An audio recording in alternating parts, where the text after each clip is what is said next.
आज आपण सुकटची चटणी बनवणार आहोत। तर त्यासाठी मी सुकट घेतलेला आहे, हे स्वच्छ साफ करून घेतलेला आहे। तर आता आपण हे सुकट भाजून घेणार आहोत। सुकट कढईमध्ये घातलेला आहे, तर आता आपण हे सुकट भाजून घेणार आहोत। अशा प्रकारे सुकट भाजून घ्यायचं आहे। सुकट भाजून तयार आहे, तर हे पाण्यामध्ये काढून घ्यायचं आहे। पाण्यामध्ये काढून घ्यायचं आहे आणि स्वच्छ धुवून घ्यायचं आहे।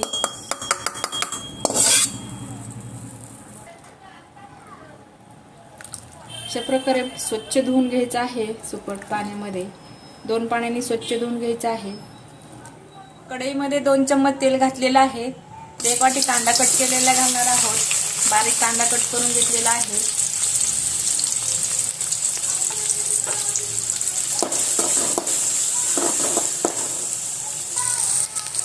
1 वाटी टोमॅटो कट केलेला घालायचा आहे।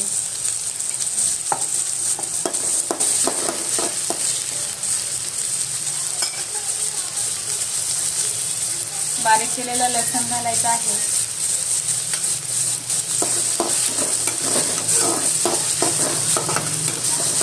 कांदा आणि टोमॅटो भाजीपर्यंत थांबायचं आहे।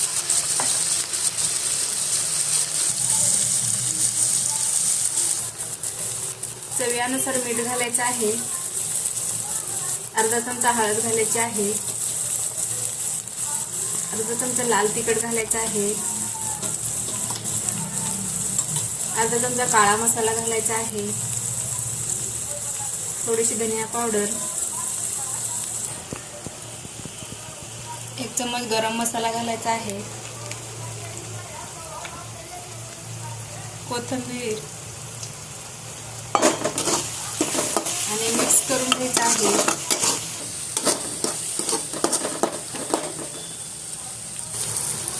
मसाला भाजून तयार आहे, तर आता आपण ह्याच्यामध्ये धुतलेले सुकट घालणार आहोत।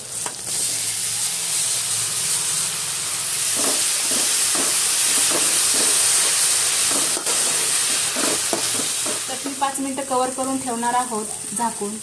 चटणी 5 मिनिटं कव्हर करून झालेली आहे, तर आता आपण चटणी काढून घेणार आहोत सुकटची। सुकटची चटणी बनवून तयार आहे, तर तुम्ही नक्की करून पहा सुकटची चटणी। सुकटची चटणी आवडल्यावर किचन तडका YouTube चॅनलला सबस्क्राईब करा आणि बेल आयकॉन दाबायला विसरू नका। धन्यवाद।